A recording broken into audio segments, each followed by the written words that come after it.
Good afternoon and welcome to all of you. Thank you for joining the Iowa City Foreign Relations Council's program featuring our esteemed guests, Dr. Adam Goodman from the University of Illinois, Chicago, and Dr. Lina-Maria Murillo from the University of Texas, Austin.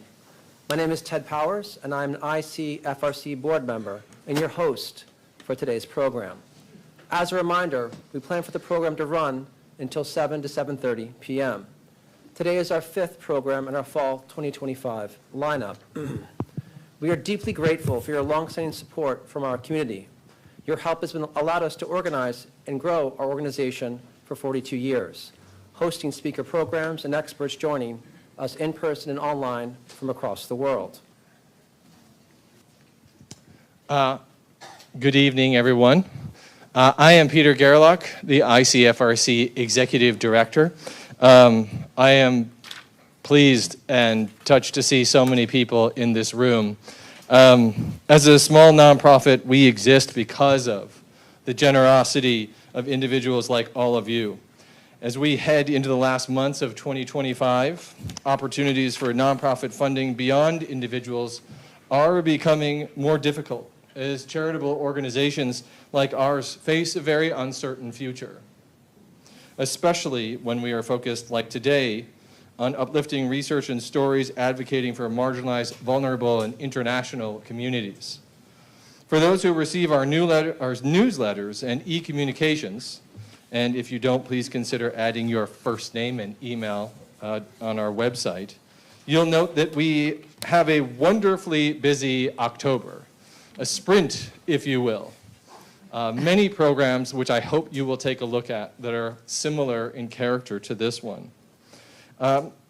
We've also made significant progress in correcting the donation receiving functionality that was interrupted by Flipcause, which we've been using, which we're moving away from. So those issues are being resolved for those of you that had concerns about that. We sincerely ask each one of you to consider making a donation tonight or later on. You can do this by cash or check. We make it very easy with a QR code on the tables all around the room and the one right up there on the screen behind me. Please help us keep our free educational programs available year-round. This and attending our programs and helping spread the word is a tangible way. I truly believe this, you guys. A tangible way that you can be actionable and help make a difference amidst these incredibly challenging times. So thank you all, and back to you, Ted. Thanks, Peter. ICFRC would like to give a heartfelt thank you to today's sponsor and partner, the Iowa City Public Library, for providing partnership, space, and today's food.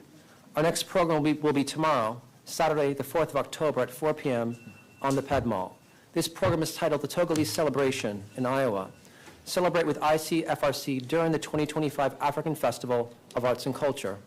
The program will feature traditional dancing by the virtuous Togolese women of Iowa.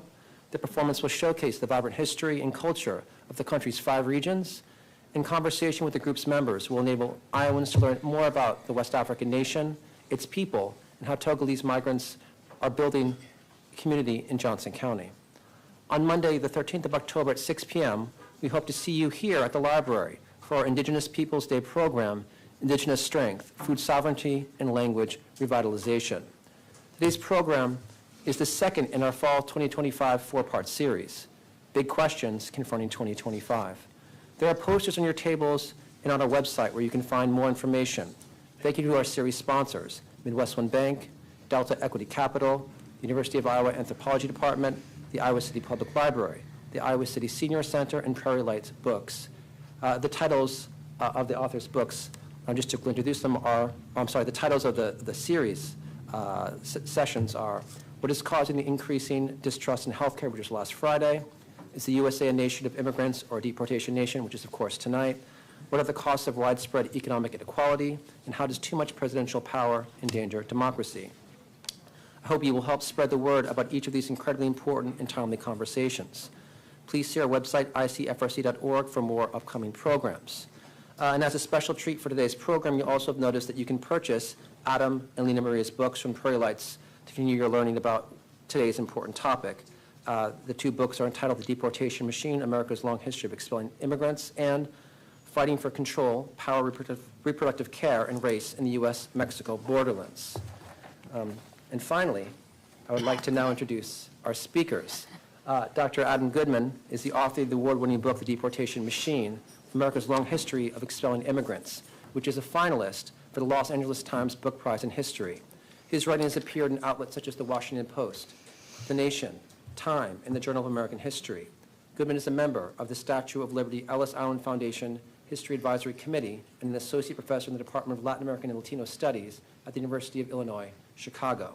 Dr. Lina-Maria Murillo is a feminist historian and associate professor in the Department of Women, Gender, and Sexuality Studies at the University of Texas, Austin. She received her doctorate in Borderlands History at the University of Texas, El Paso in 2016.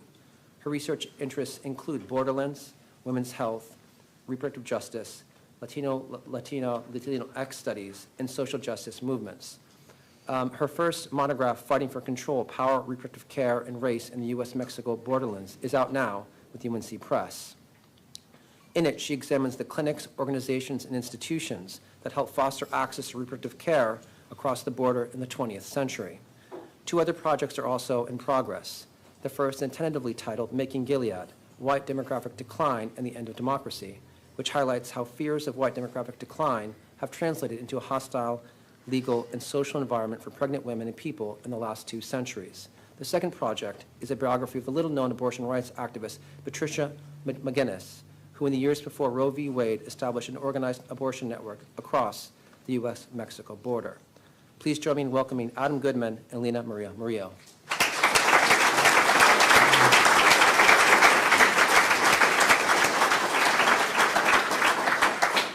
So I'm delighted to turn the conversation over to these esteemed scholars, but I thought it might be helpful just to start with a prompt to get the conversation going. Yeah. And instead of tiptoeing around the topic, I think we'll just dig right into it. How have public officials used force, coercion, and fear to purge immigrants from the country and exert control over those who remain?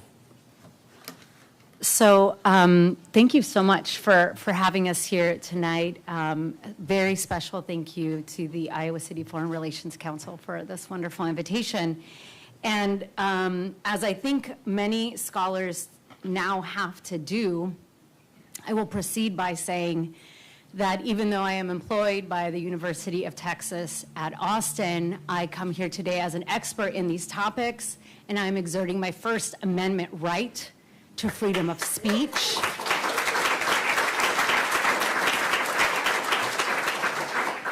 And that is something that we should be fighting for and demanding, especially from folks like myself who have the expertise and the credentials to be able to speak thoughtfully and critically on these topics today. So I kind of want to center Iowa City. I've been living in this wonderful city for 7 years, and very sad that I had to leave. But as they say, from the pot and into the fire, from Iowa politics to Texas politics, it's a wild there too. But I want to center what's gone on in the last several months here, not just in Iowa City, but also in Iowa. We have seen a ratcheting up, right, of deportations. Not that they weren't existing already. I want to shout out the Prairie Land Freedom Fund, who has been working to support migrants and helping them with detention. They've been doing that for many years. And I'm going to shout out a lot of folks, so if people want to write notes, please do. Give these people money too, including Iowa City Foreign Relations Council, but also all these other organizations to do a lot of mutual aid in our community. But so they have been on the forefront of supporting undocumented folks and documented folks get out of detention. But right, just a few days ago, last week, right, there was a horrible arrest of Jorge Gonzalez inside Bread Garden. The arrest of Ian Roberts in Des Moines, who is the head of their public education system there. A few weeks or a month or so before all of that happened, there was the arrest of Pedro Pascual, right, in West Liberty, And so there have been these sort of notable cases, but of course we don't know of the hundreds of cases, right, that go untold. And I think that's why we're at this moment where we need to talk about the history of deportation, of immigration, of forced kidnapping, of kidnapping. This is what's going on right now. And in particular, I'm very excited to have this conversation with Adam tonight because of what's happening in Chicago, right? So at the same time that we've got these sort of skirmishes here in Iowa City, we were just talking about the raids that are occurring in Chicago. For those folks who are paying attention to, there was a raid last night, right, in South Chicago? A couple nights ago, yeah. Yeah, and it was a whole building. Women, children were let out in the middle of the night. There were Black Hawk helicopters. I mean, it was very dramatic. And so these, as I've been talking with other colleagues, right, when you begin to kind of look into some of these cases, like some of these folks are wearing ankle monitors, they're not a flight risk, they have been going through the system as they were told. So then what are these sort of spectacles of detention meant to do, right? What are these these raids, and what are they meant to do? And they're meant to terrorize, right? They're meant to terrorize not just the communities that they are targeting, but the community as a whole, right? Everyone, whether or not you are a documented or undocumented resident, it is meant to strike fear in all of our hearts. And so as I've been rereading Adam's book, it has struck me the degree to which the machinery that was built, has been built for over 100 years, is just at its kind of nadir right now. Yeah, well, before I pick that up, just a big thank you to the Iowa City Foreign Relations Council, to Prairie Lights, to Lina for being in conversation, and really to all of you for being here and for caring about this issue.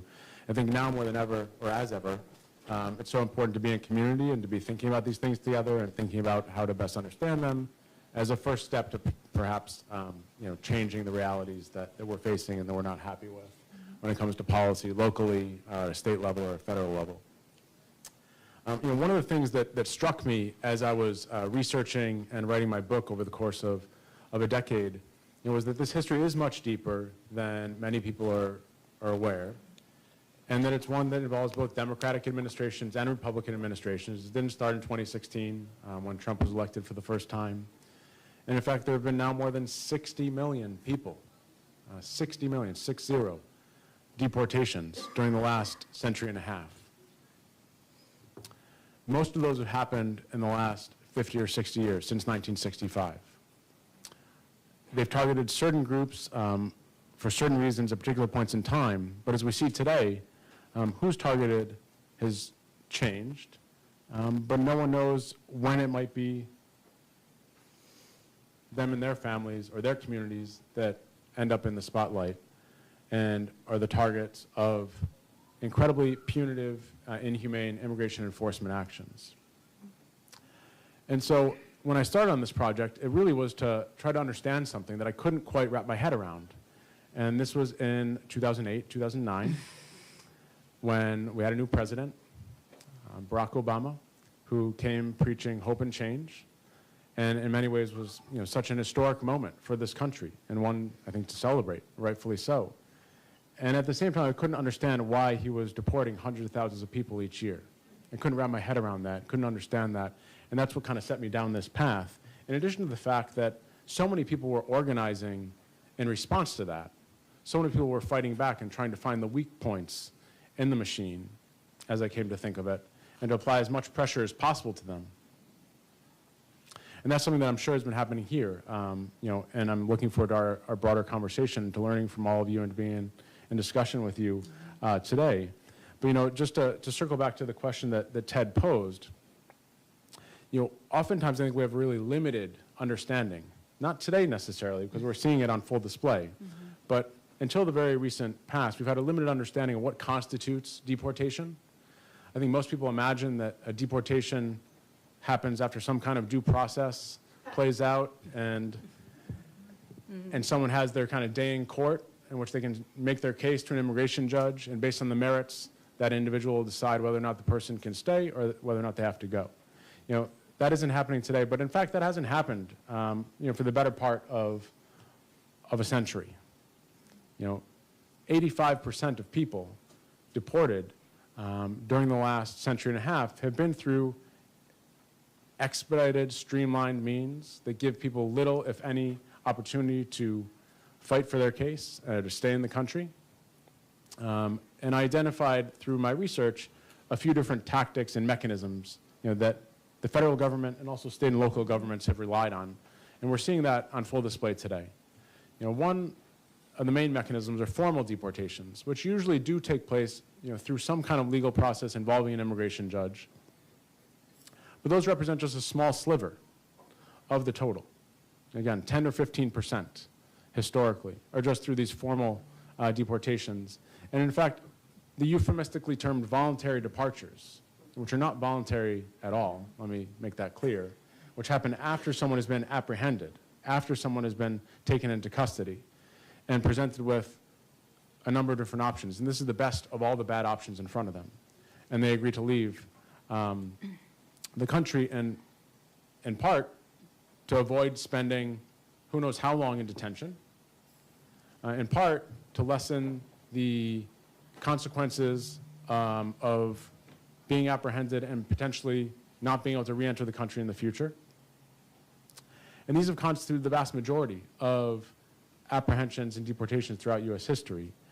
Now, part of that has been because the U.S. Immigration Service has never had the funding or the political support to actually carry out the formal deportations. You know, we might be at a moment of change right now, you know, where you have a new law which has increased the funding for immigration enforcement 15-fold, and we really don't know what I think the future looks like. There's a big kind of question mark there, but I think we should all be very concerned. And to finalize this kind of trio of mechanisms that I identified, to circle back to Lina's point, you know, these scare tactics and fear campaigns meant to get people to self-deport. Those have been used throughout U.S. history as well. And they've been kind of a tried and true method. And we see that today, in fact, now as the official Department of Homeland Security policy. If you've seen any of the advertisements or the videos that they promote on social media, or maybe you've received your email, in fact. This is now kind of, you know, official, explicit policy, not being said, you know, under one's breath, but actually, you know, stated very clearly that they're hoping that people will leave on their own, in part to carry out, you know, more enforcement actions than they otherwise would be able to. And so I think in understanding the present moment, we shouldn't say or shouldn't think that things have always been the same. We should identify key points of change. I spent part of the afternoon walking around downtown here. My first time in Iowa City. I'm really happy to be here. And you know, spent some time walking around, having coffee, and thinking about as well, what are some of the things that are different or new about this moment? And I think we can get into that as well. To talk about history, as two historians, one of the things that I think has, I guess, often turns people's stomach in our most recent past is the family separation policy that was under President Trump. Just today, I was reading an article in The Intercept that said they had come across a memo that had just come out focused on children who have been left by their parents because the parents have been deported. And DHS is offering children, I think, $2,500. So children, some of whom are U.S. citizens, so $2,500 to self-deport as a stipend is what DHS is calling this. And so DHS is also working with HHS, right? So HHS is run by RFK. Right, so these are, a lot of these children have been put into the foster care system, right, and so they are offering these children $2,500 is a lot of money for me. I can't imagine for children 14 and older to self-deport. And as I was rereading Adam's book and also thinking about my own work, the degree to which for the last 100 years, children have been the kind of undiscussed, although I have a wonderful graduate student who I saw in the audience who's working on thinking about the rhetoric around children and deportation and detention, and they're doing beautiful work in their dissertation. Abby's somewhere, there she is, who's looking at the issue of children. Yay, Abby, Abby's doing beautiful work. Who's doing really interesting work to think about the role of children, and what, in my book, I'm looking at the role of reproduction and the fear of non-white reproduction along the U.S.-Mexico border. And so this intense overlap of decades worth of cruelty against mostly non-white populations in the United States and an attack on their families. I come at this work as a reproductive justice scholar. And reproductive justice is a sort of broader framework that was developed by Black feminists and feminists of color that in some ways says, yes, we need reproductive rights, but we also need a framework that grounds us in beyond sort of civil rights, but grounds us in our human rights. So reproductive justice posits that people have a right to have children, they have a right not to have children, and they have a right to be able to have their children in safe and sustainable communities, right? And so oftentimes I think about the violence of the immigration machine, right? Of the regime of immigration in the U.S. as reproductive violence against family formation, against children. And, you know, some of the images that Adam has in his book, and I wish I could put them on the screen, but are of children being deported with their parents in the 1940s. And in my own research, when I was reviewing the work of Catholic activists along the U.S.-Mexico border, the Catholics be showing up sometimes, guys. Shout out to the Catholic Worker House also, because they're doing beautiful work in Iowa City. It was a group of Catholics across the country, but really they were doing a lot of work in the 1930s, late 1920s, early 1930s, during a moment of mass deportation of Mexican origin people, a period that in Chicano studies they call it the repatriation period, but of course it was forced, you know, people forced to flee. But this organization would talk to folks who were caught in detention centers, again, in places like El Paso, Texas, which remains a sort of hub of detention today. And I remember looking through letters that some of these Catholic activists were sending to family members, mostly to husbands, in places as far away as Chicago, saying, your wife and your child have been detained in El Paso, Texas. They are in a detention jail. Can you send funds and support to help release them? Again, this is like 1932, 1933. So we should be horrified, right, that children are being detained today. But in fact, there's a long history to this kind of apprehension in the US.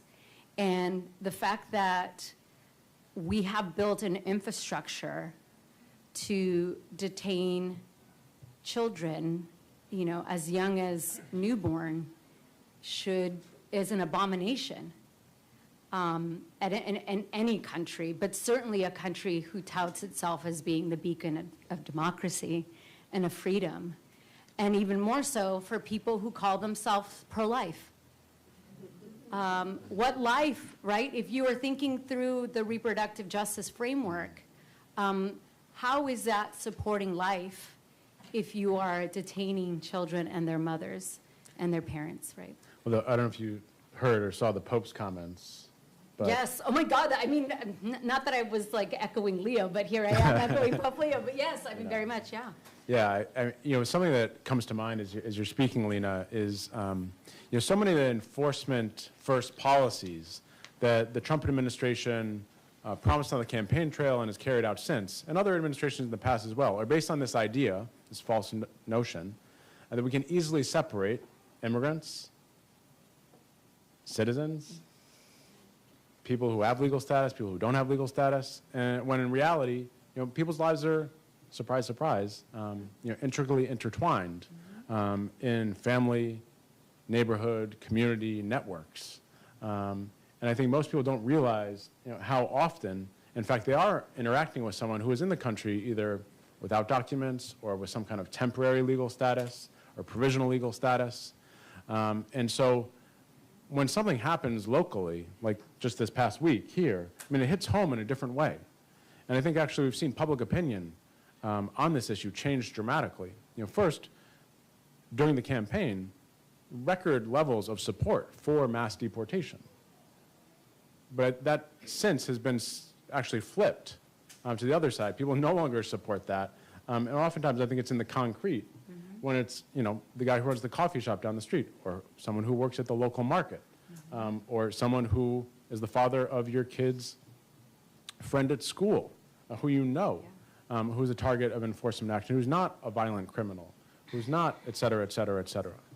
And so, one of the things that I think we can recognize is the way that immigration enforcement is affecting everyone, regardless of their legal status, albeit not in the same way. Let me emphasize that. But it is affecting everyone in the country in a lot of different ways that we might not realize at first glance.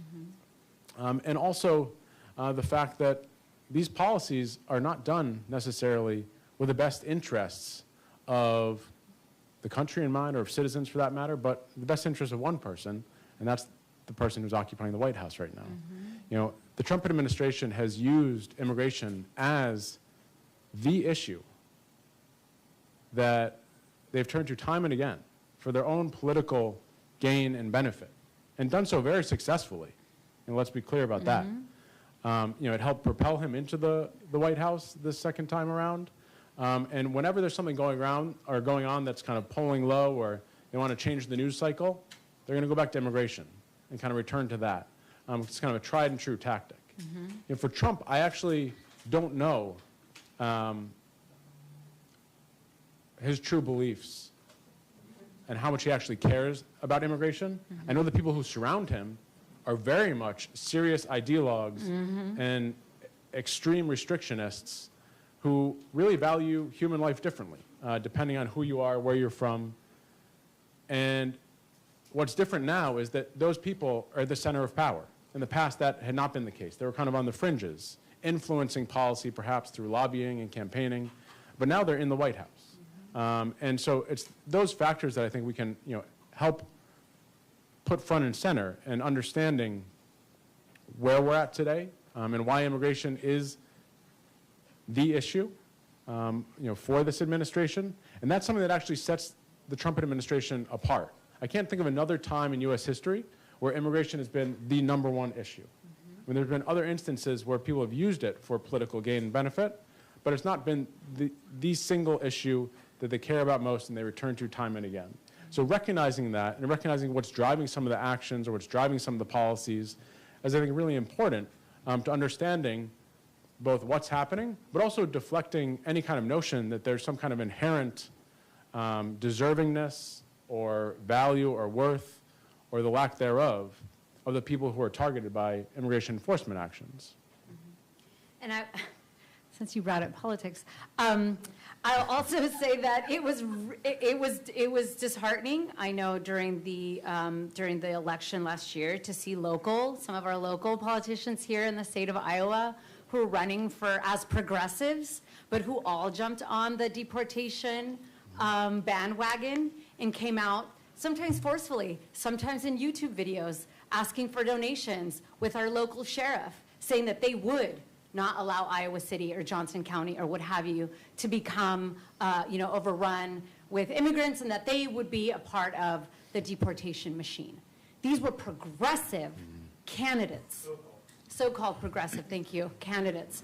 So my point is that we also need to be very thoughtful. I'm assuming that everybody here cares about their neighbors, cares about the community in which they live, cares about the violence that is being perpetrated by the state among some of the most marginalized people in our community, whether they are undocumented, whether they are trans and queer community members, that there are people that are willing to sell us out to score political points. And when it is no longer politically expedient, they'll go out to the Ped Mall and cry and say, oh, we should never have allowed ICE to come into our grocery store and assault one of our residents.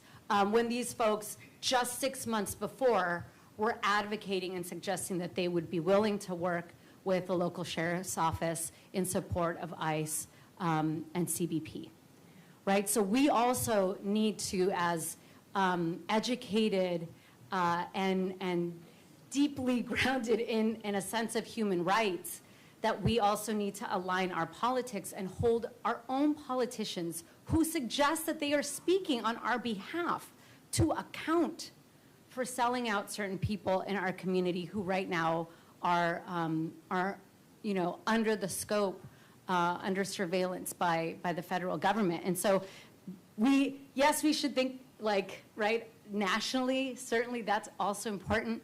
But I think for many people here, that sometimes feels so big, right? That feels overwhelming and too big.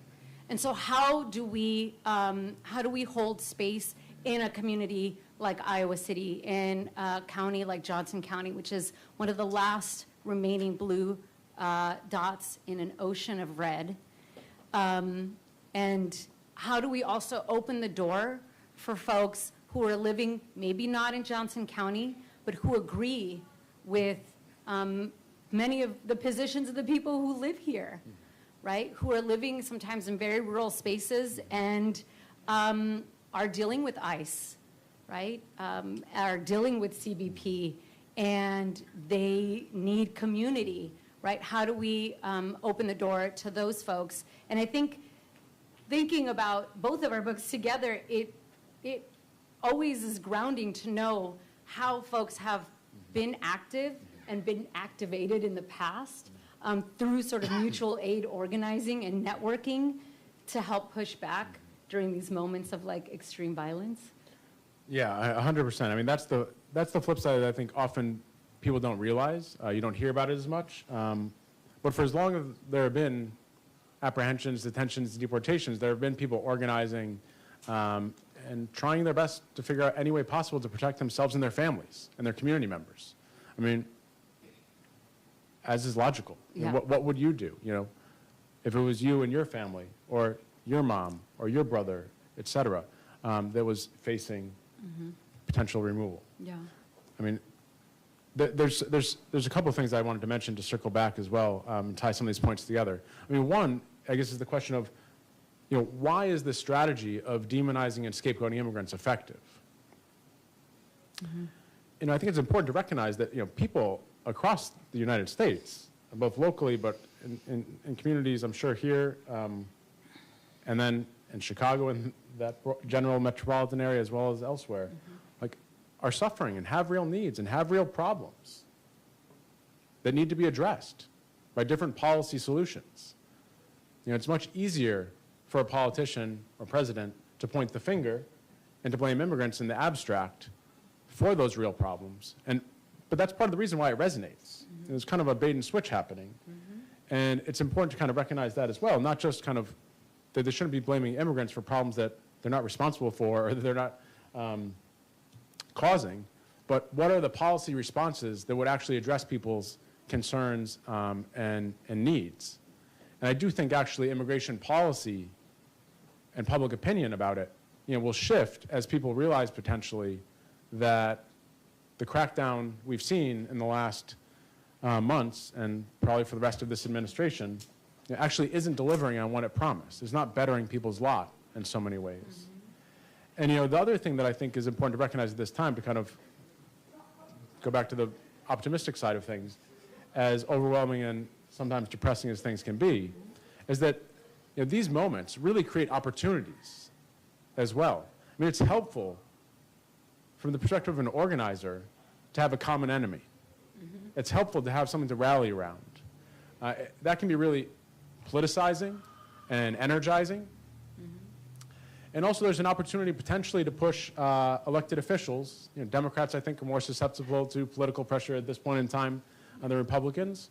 But the Democrats don't have a great track record. In fact, if there was a time where I thought there might have been a change, it was 2020, when Biden was running, and really plotting out a different path from his opponent, which he didn't really follow through on, like so many Democrats before him. They talked a big game on immigration, but they actually just let it kind of slide once they're elected, in part because the opinion polling said it wouldn't be to their benefit. And instead of actually developing a core set of beliefs and values and politics, as Trump has done on the other side, the Democrats really have swayed on this issue. If you look at Kamala Harris's platform, or Biden's platform really, or Hillary Clinton or Barack Obama, it's very much pro-enforcement. The latter two, probably even more pro-enforcement than George W. Bush in 2000, 2004. Just to give you a sense of how much things have changed and how far the Overton window has moved to what's politically possible. So, I really think it's important for people to, think about how to push for elected officials, again, Democrats in this case, who are susceptible to political pressure, to really take up this issue, to develop a set of politics around it, and to embrace it, and to actually push for it as hard on the other side as Trump has on the punitive, restrictive side. Because if anything, he's shown how much one can do. And I think that's really important, I think, going forward, which we haven't really seen. We haven't really seen historically or in the recent past, but there's tremendous opportunity. And I think what most people care about, and maybe many of you in this room, is actually voting for politicians that seem to believe what they say and have a core set of beliefs that they embrace and can tell you. Yeah. It's not changing every 4 years. That would be delightful. Is that too much to ask? But I actually think it's politically efficacious in addition to being kind of morally grounded. I want to kind of steer us in a slightly different direction, but I just want to shout out the mayor of Chicago, who I think has done a brilliant job at embodying their core beliefs. And every time I see him speaking, he's just shuts people down and basically says, I believe in human rights. I just overwhelmingly believe in human rights. I understand the history of colonization of the United States. I will not engage in support for the deportation of undocumented people, full stop, right?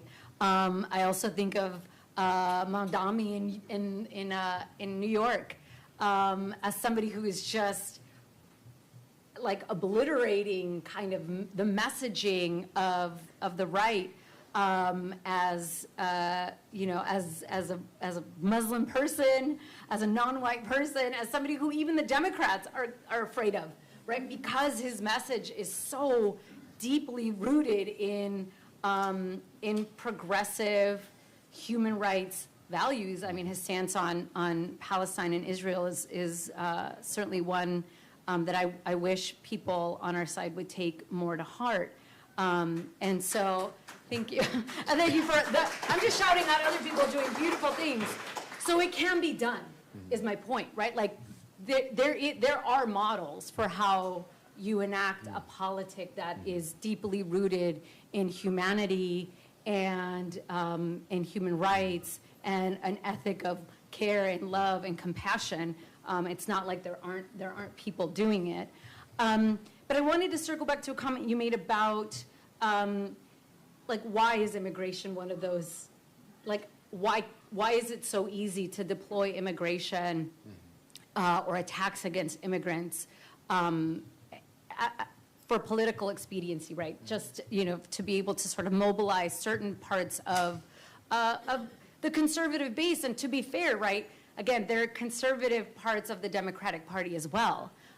We can't forget the Clinton administration. I mean, they were the ones that started building the wall to begin with, and really under the Clinton administration, we see the beginning and the expansion of militarization, right? And then again, under Obama, I mean, we can't deny that these things were happening under Democratic presidencies as well, right? So that is important to say.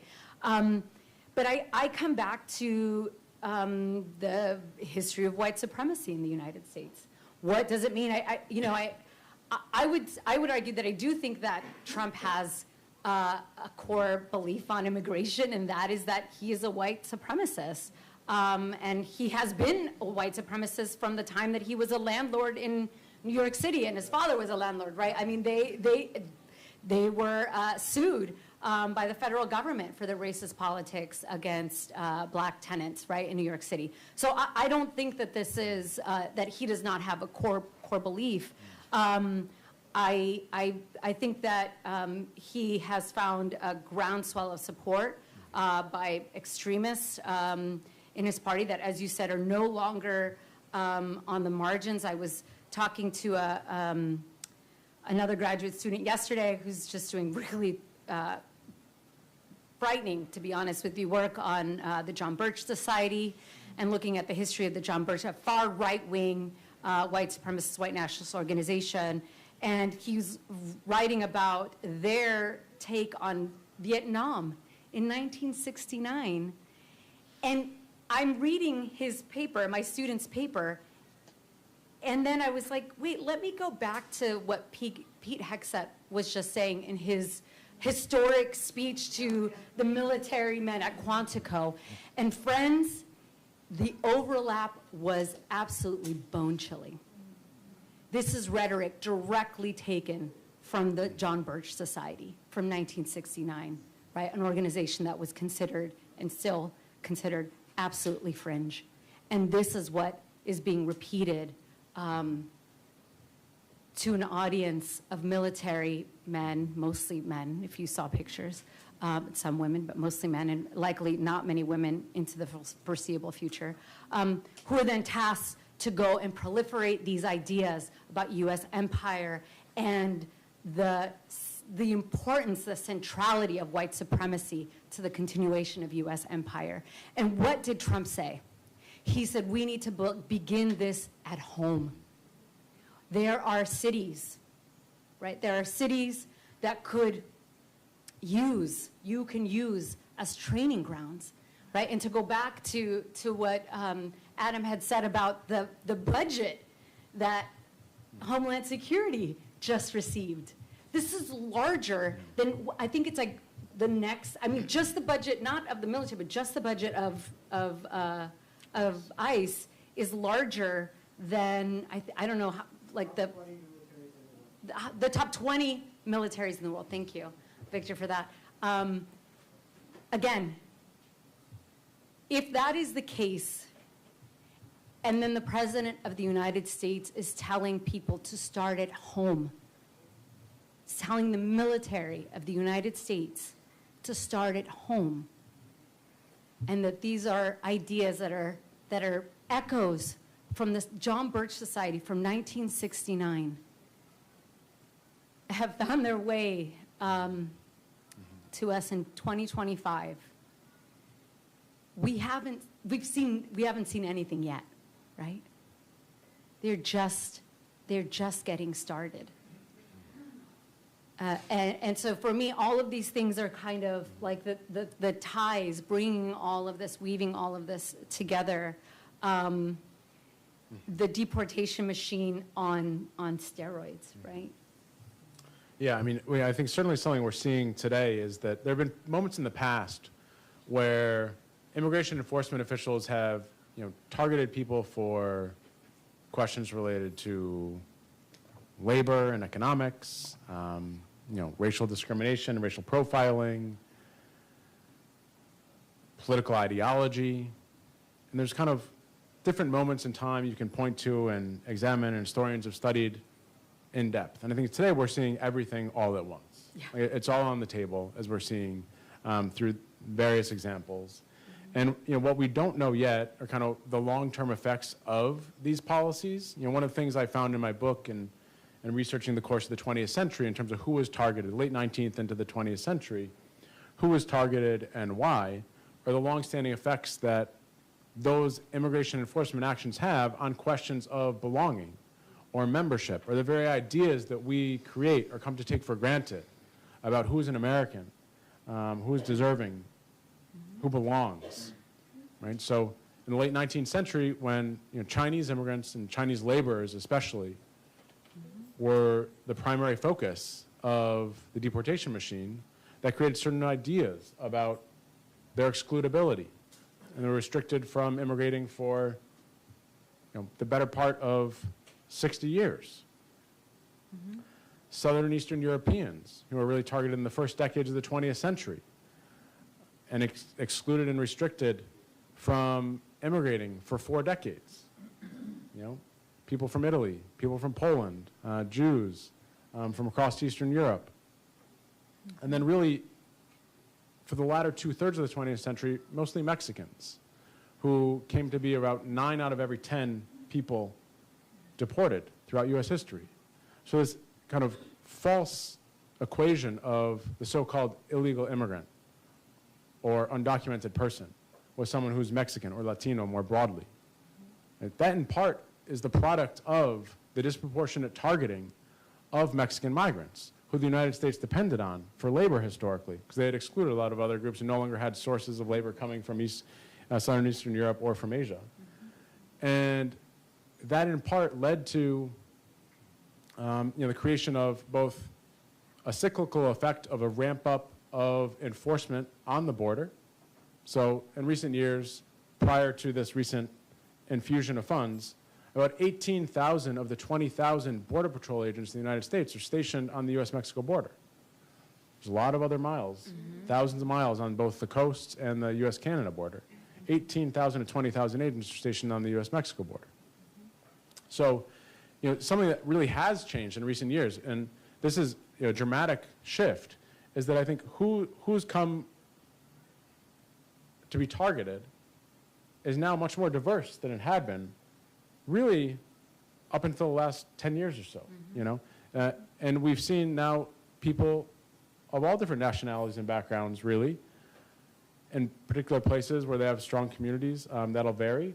But if you look at the apprehension statistics that the Department of Homeland Security puts out, it's now much more eclectic and diverse. And what the longstanding effects of that will be is something that I think we should, keep in mind and also be mindful of, rather than taking for granted just what we're reading about from the government press releases, or from the news for that matter.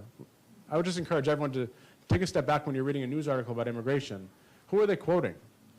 Are they just going to government officials and kind of parroting whatever the press release says? Are they talking to a diverse array of people who maybe are on different sides of this issue or have different opinions? Historically, at least, that hasn't been the case. And in fact, there's been a disproportionate practice of citing and turning to government officials who have a vested interest, in these narratives, which is actually one of the really concerning things, I think, about, among other things, about this recent infusion of funds, is that there's a certain amount of bureaucratic inertia that builds up over time. And once the detention centers are constructed, once the ICE agents increases by however many hundreds or thousands, it's going to be very difficult for someone to then cut that back in the future, or to close a detention center, which a small community maybe depends on for labor and employment. And so I think the longstanding effects, even if there are shifting politics from the top down, it could be really difficult to dismantle some of these things. Yeah, absolutely. And I think the fact that the Supreme Court of the United States is now very openly codifying into law, the profiling of communities of color, the fact that they essentially said it was legal for ICE agents and other DHS agents to profile people who don't look American or are not speaking English or are not are working in particular places, again, should give us all pause. And I'm just, you know, I have really great conversations with my students, and I'm thinking about all the wonderful ones I had here at the University of Iowa. And I remember teaching, this is last semester, about the history of Japanese internment in the United States. And the reason why I often teach about that is I grew up in San Jose, California. This was the first Japantown ever in the US is in San Jose. Very vibrant Japanese community. And I remember when they began to commemorate the history of Japanese internment in San Jose, because this community was essentially torn apart. And if you walk down the street, you can see their placards on the ground that tell you what happened in that particular area when the detentions and deportations and the moving of people into detention camps began. And then there are placards around Japantown that tell you, the history. And so they say, on this day, everyone was rounded out from their homes and brought to this particular area on the corner of this street and this street. And then they were all walked down to San Jose State, the university. And they were held on the campus of San Jose State for 2 weeks.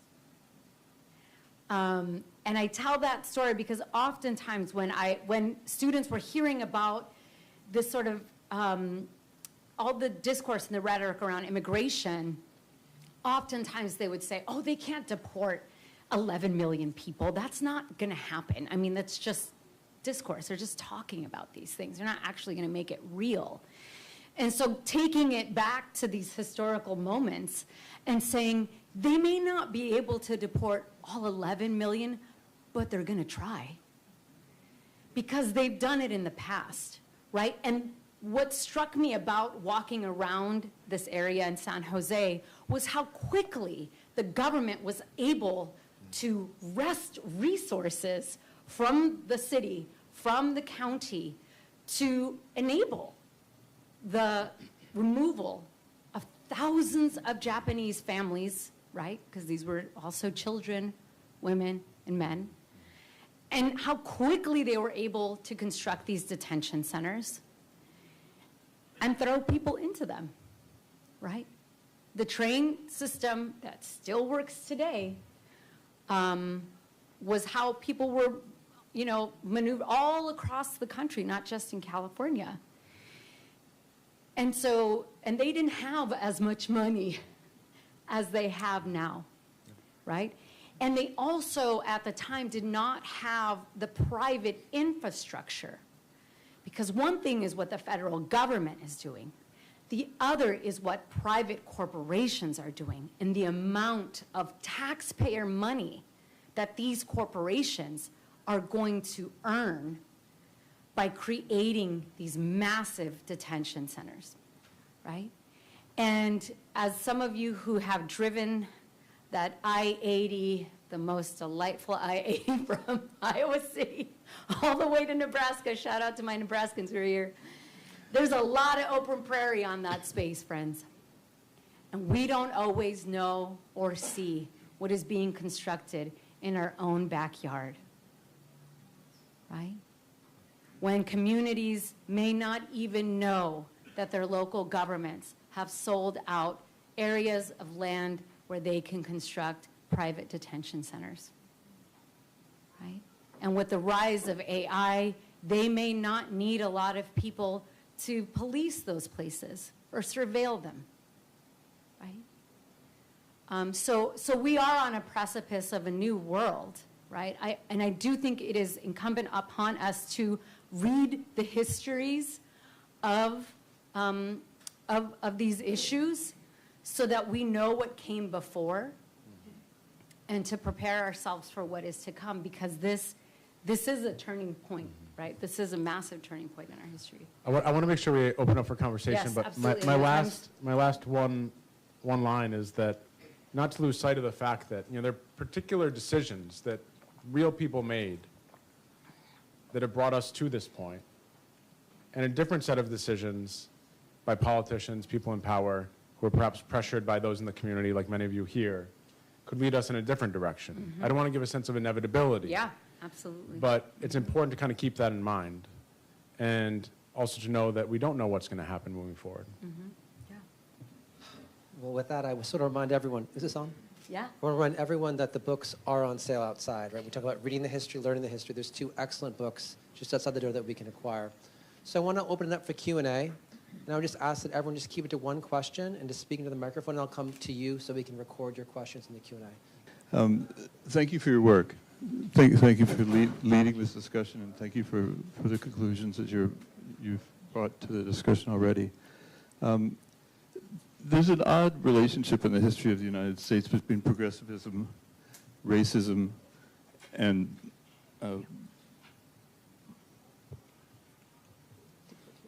deportation. And Woodrow Wilson's probably the one to look to for that, because he ran on a program of deportation, and Teddy Roosevelt was not to be done, and he ran on the same program. And so, if I say something briefly about this, I would say that historians are often in the business of examining the cultural, political DNA of the United States, and there's nothing more American than nativism.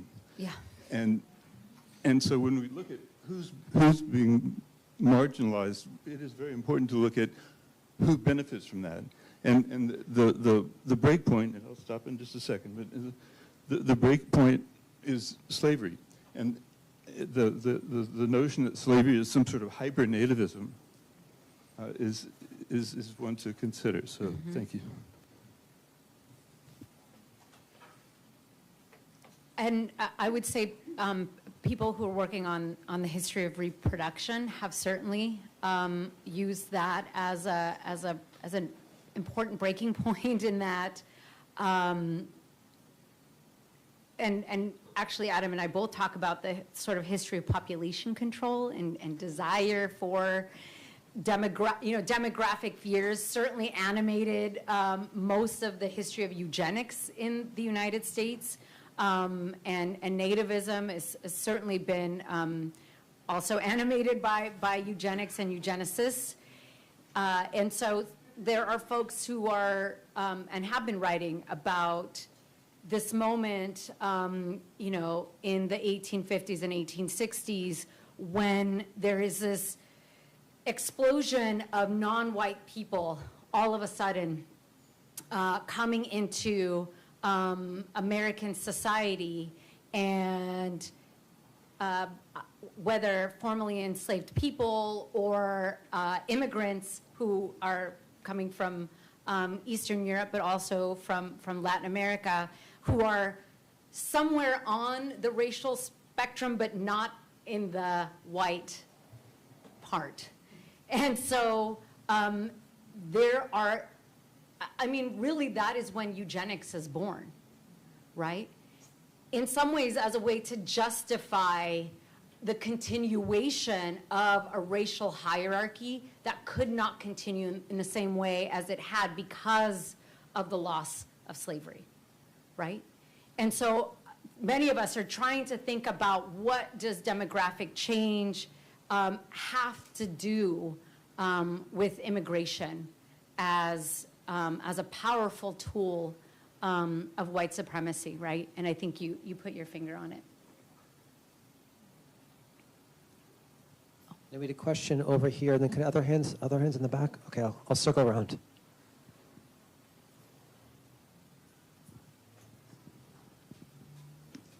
Hi, great to see you, Lina. I have lots of thoughts and we'll talk later, but maybe kind of building off of the economic element of all this, I'm wondering if you could maybe unpack the kind of seeming contradiction between an economy that depends on immigrant labor and the deportation machine. And, in the state, farm laborers, just the number of sectors that actually depend on it, and how we've seen these deals that get made after a ban to allow certain populations in as kind of exceptional. And I'm wondering what you think that says about the deportation machine, the kind of sustainability of these contradictions, or just more broadly, what this kind of seeming contradiction and says, and the reason it continues, and it's just difficult to square. It's a really important point. It also speaks to this kind of contradiction of sorts, where immigrants are blamed for both stealing jobs and depending on public welfare. You know, there's such hard workers, but also doing nothing and just depending on the state. But I think you're pointing to something really essential in that it speaks to the political efficacy of using harsh enforcement policies for personal gain.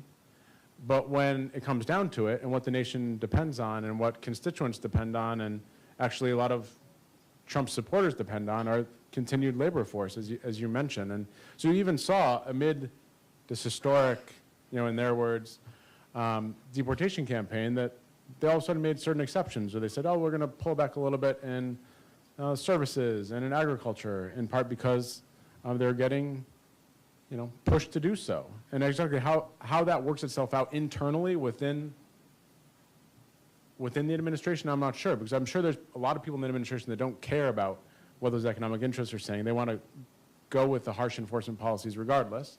But then there's some that really do want to take that into account. And it does speak to the fact that we're not working in this perfect economic system in which an immigrant takes a job that an American citizen would have taken otherwise. It's not as if there's a one-to-one transference there. So I maybe spend too much time on in some really scary news places. So one of the things that I have been seeing, and it's part of the prison industrial complex right now today in the United States, right, is the ability to farm out detained people, right? And they're doing it already in places like Arizona.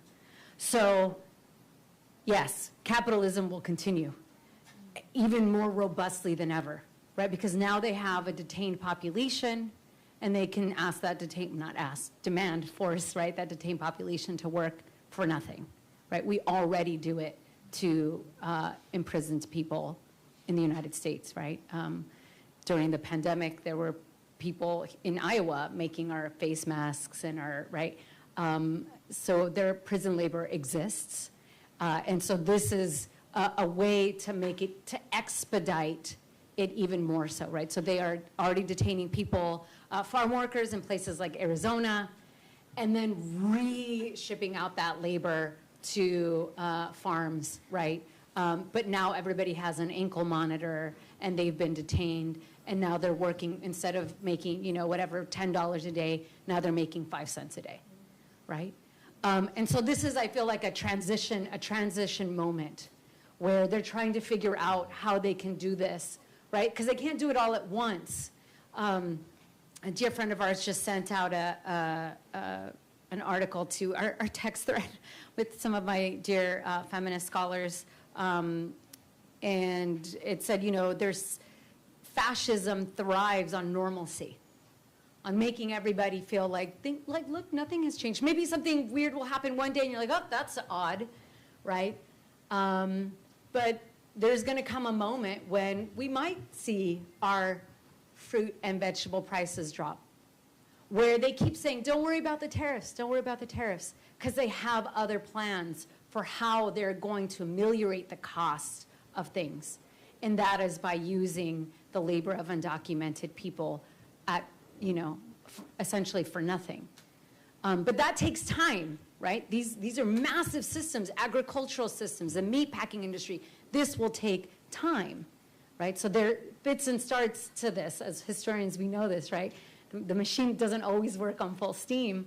But it seems to me that this is the things that they are attempting in various parts already of the United States. And again, the perfect example that they already have is the prison industrial complex, right? So, it's not unimaginable that they're going to do this with undocumented people, right? I don't know. Oh, can you hear me okay? Yeah. All right. Hi. I just wanted to take advantage of having two historians this evening, yes, out of the inside of the United States and thinking from outside of the United States, and particularly sort of historically the role of the United States in destroying markets, in supporting dictatorships, and basically creating the conditions under which people need to escape and people need to go somewhere.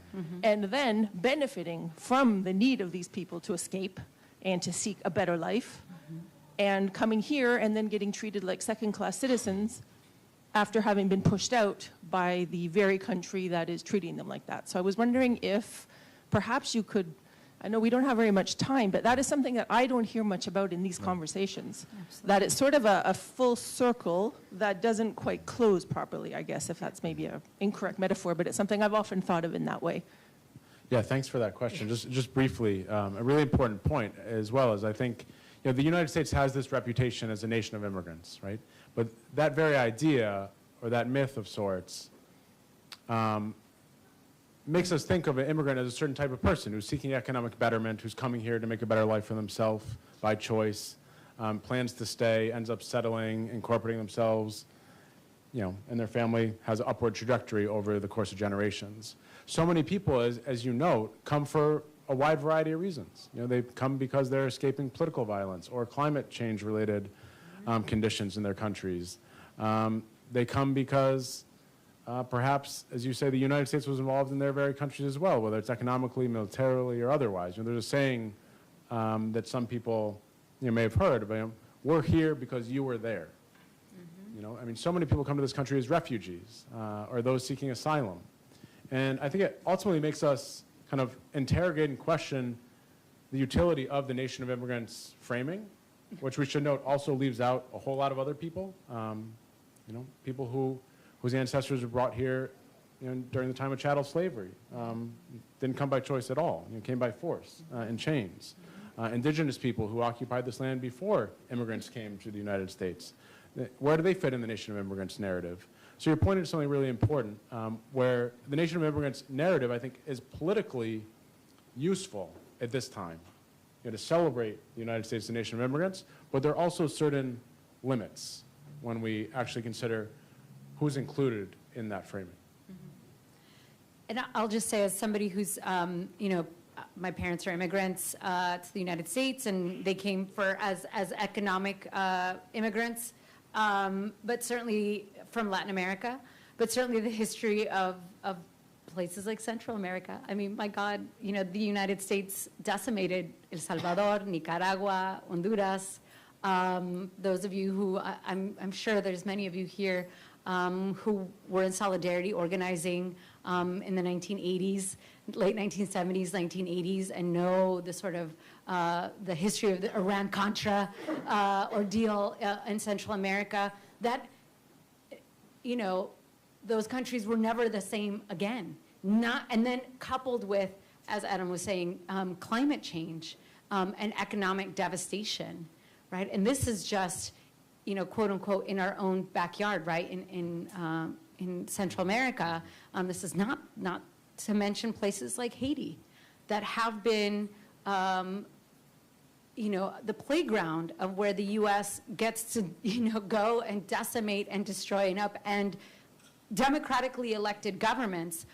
It seems like every other decade, and destabilize that country. And there's massive immigration from Haiti at this particular moment, right? And in fact, because a lot of Haitians have not been allowed to cross the U.S.-Mexico border as asylum seekers, now there's these thriving Haitian communities in places like Tijuana, where there's this interesting cross-cultural, creation of new foods. But all of this is due in part to U.S. foreign policy and U.S. involvement, not to mention, Arab countries that have, since the 1940s, been dealing with U.S. empire causing mass immigration. But of course, we're not allowed to talk about those histories. We're not allowed to connect those histories We're now allowed to acknowledge that those histories exist, right? Some of you may remember during the Biden administration, Kamala Harris was tasked to go down to Central America and say, please don't come here. And these people were like, what are you talking about? Like, you don't come here, right? Like, you leave us alone. And so I think we don't talk about the history of U.S. empire in conjunction with the history of immigration enough publicly, right? We haven't reckoned with it in the public sphere in the way that we should. Yeah, I do think, just a side note, I do think that's where the scholarship has moved in recent years. Absolutely. Where so much of the work that's come out recently and will be coming out in the years ahead, really gets at the very question you're asking. Yeah, absolutely. Oh. Hi, I hope this isn't too much of a fatalist or broad question, but what protections remain in place that kind of prevent another Mexican repatriation act? I'm sorry, can you repeat that? What kind of protections or what prevents the administration from performing another Mexican repatriation act?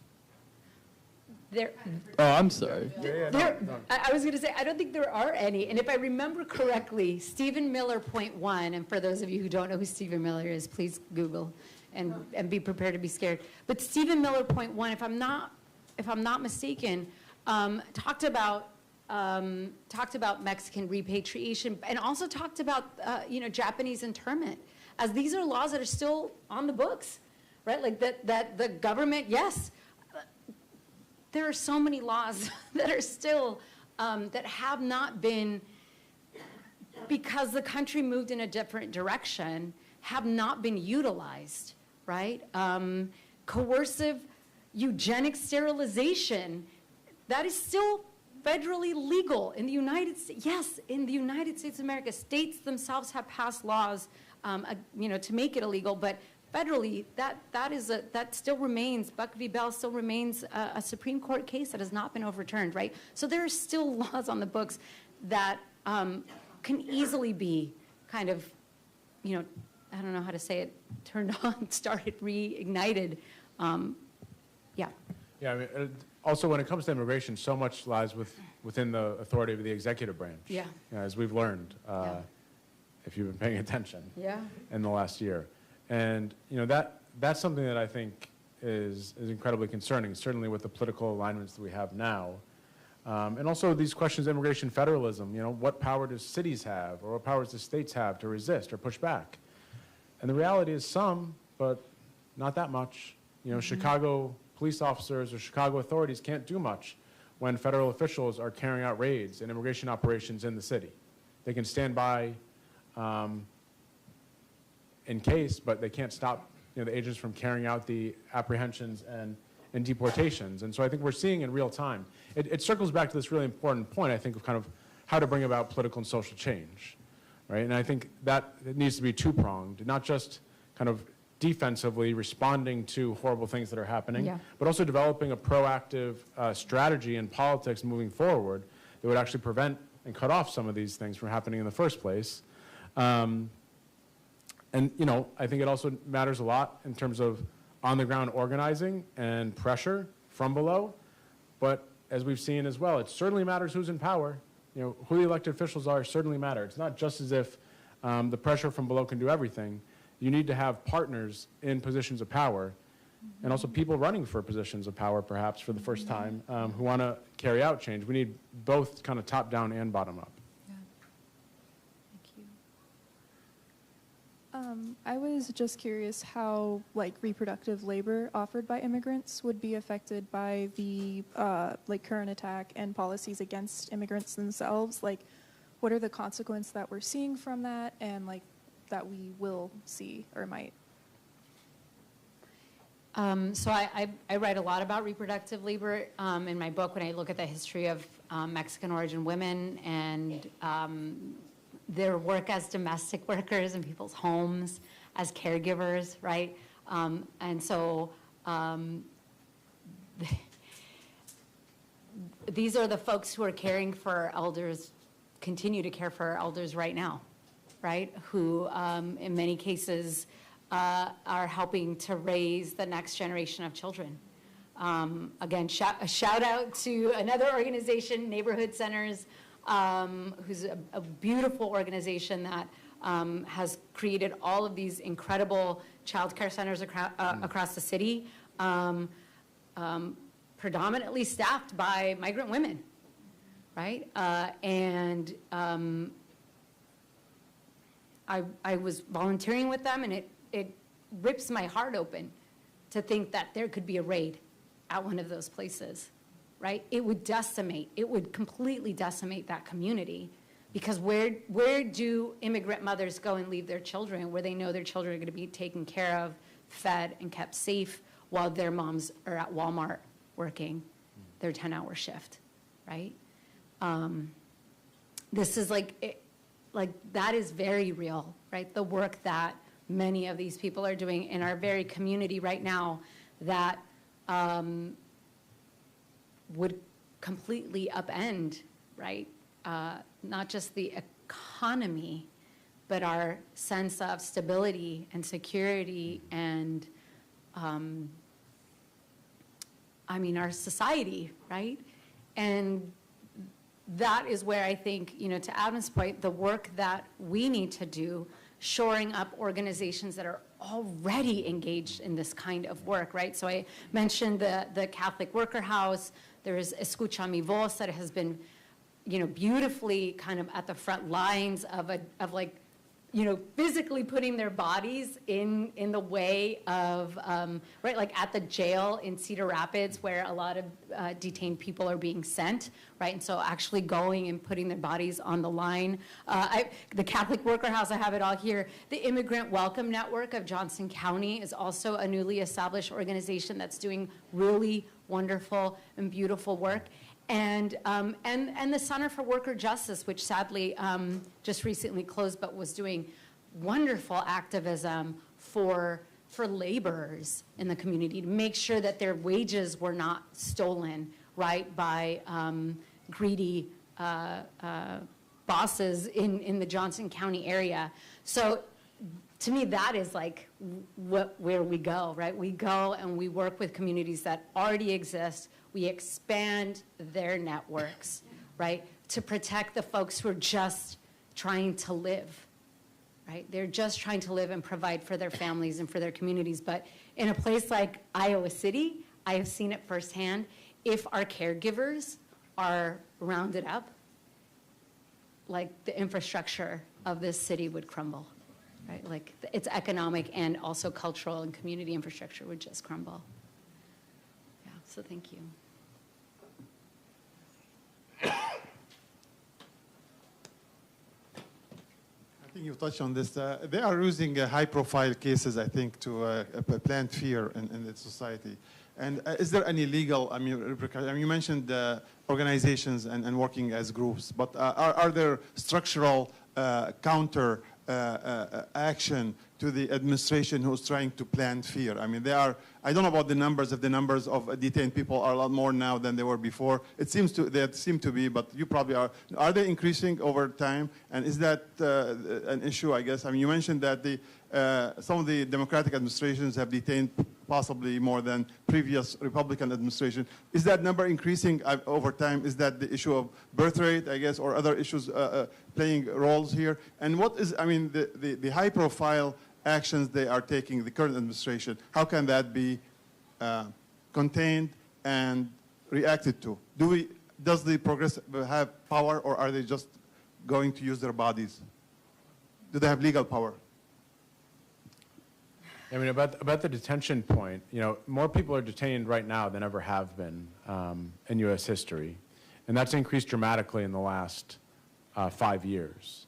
I think for a long time, there's a law in the books that Congress required there to be 34,000 detention beds available. And you can imagine how having kind of a quota like that would incentivize the Immigration Service to keep those filled. During the pandemic, in part because the real dangers related to public health and people living in institutional spaces, the number dropped dramatically. And I want to say it was down to 10,000 or 15, 19,000. It was cut in half and then some. And now I think it's close to 60,000 people. And the amount of money that's just passed in this recent law dedicated to detention is going to take it even higher potentially. So we don't know what's going to happen on that front. But I do think it's incredibly concerning, in part because I was saying kind of the institutional bureaucratic inertia. Once those detention beds are created and available, there will be incentive to keep them filled. You know, your other question, I think, maybe Lina, you have more optimistic advice or thoughts. It's going to be bad when I say something. But you know, it's very difficult. I think it's very difficult because they're really trying anything and everything. We've seen from everything from threats to birthright citizenship. I was just going to mention the birthright citizenship. Please. So, you know, it's before the Supreme Court at this very moment, although they said, yes, you can go ahead and do this, and immediately there was a group of attorneys who filed a lawsuit, and so there's a stay. But if there is an end to birthright citizenship, right, if there is an attack on the 14th Amendment, and I mean, and again, like, that was Trump's #1 out the gate, you know, executive order, was to end birthright citizenship, right? So in a country where they're saying there's roughly 11 million, maybe 12 million undocumented people, imagine what happens when overnight being born in the United States does not automatically grant you citizenship. You are like, the floodgates will be open for who they can deem undocumented, right? So that's on the one hand. On the other, the legal strategies, as we know, have been piecemeal because the ground keeps shifting beneath people's feet, right? When you know, I think Adam's book really brings home the notion that there is no such thing really historically as due process for immigrants, for undocumented people, right? Some get it, very small, slim margin. But now that the courts are even more impacted, now that you have the state detaining children, right, who are being forced to see a judge with, you know, as young as 2 or 3 years old to sit in front of a judge. I mean, the strategy, again, it's really about nonprofit organizations, immigrants' rights organizations that are doing this kind of work nationally, but these people are exhausted because they have been dealing with this since 2016, right? Since 2017. And before. When Trump, and before, absolutely. You know, the only other thing I'd add is that, you know, sometimes there's a multi-pronged strategy that people rely on, and that's kind of one of the sword and the shield is sometimes the phrasing that's used. But, you know, legal strategies and turning to the courts is often much more of a defensive measure in response to something. You know, movement building and pushing for legislative political change is where broader transformations could potentially happen. And I think obviously you need both. You need all of them. But it's, you know, with the legislative solutions, which aren't necessarily on the table now or anytime soon, but that's what would change something. I mean, this reality that we have, you know, what the historian May Nye calls the impossible subjects who live among us. You know, undocumented people who are both legal impossibilities in the eyes of the state, but also social realities that have lived here for years or decades. And until that is addressed through legislative reform, both to provide some path to regularize status of people in the country currently, as well as some provisions for people in the future who want to come. If there's one thing we know throughout history, it's that migration is continued. People continue to migrate. You know, the questions are under what conditions and at what cost to them. But migration is the constant throughout history. And I think we're seeing this moment of extreme crackdown on immigration to tremendous cost for you know, children, men, women, families, communities, et cetera, as we've been discussing here today. It doesn't have to be that way. And you know, through legislative reform, over time, and through pressure to make that a possibility in the future, you know, that could change. I'm not saying it's likely, but I think it's possible. I mean, I think, what other option is there? I mean, it's almost like a fatalist perspective to say, like, this is never going to happen, like, why even bother? Like, that's like a privileged perspective to have when people are literally fighting for their lives and the lives of their families. And so, you know, what other option do we have? And you know, we have to end soon because we got to pick up the chairs and stuff and make sure all the tables get put away. But I just want to reinforce the organizations in Iowa City who are doing this work in Johnson County, and also a shout out to some of our elected officials who are doing beautiful work. John Green, V. Fixmarais, Mandy Remington, those are our supervisors. Oliver, who's doing work on City Council. We need to support our local politicians who are very tuned in to making Johnson County a source for human rights in Iowa. As I said at the jump, we are a tiny sea of blue in an ocean of red. People will be looking to what we do to support the people in our communities. So we need to be that example, right? We need to show not just the rest of Iowa and the rest of the Midwest, but the rest of the country, that people in this city, in this county, care about their neighbors, care about the children that live in this community and the people that keep this community running, right? We need to be that model. I know we can be. We have wonderful people, I know, in this very room who are willing to give of their time, right, and their effort and their hearts to this work, because it's going to get harder, right? So we need to shore up the folks who are already doing this work and support the politicians and put pressure on the ones who are on the line and are scared to speak out. We need to say, hey, look, we'll support you, but you have to come out and defend the people at the very margins of our communities right now. If we believe in democracy, if we believe in things like due process, if we believe in the 14th Amendment, this is our work, right? This is our work right now. Thank you.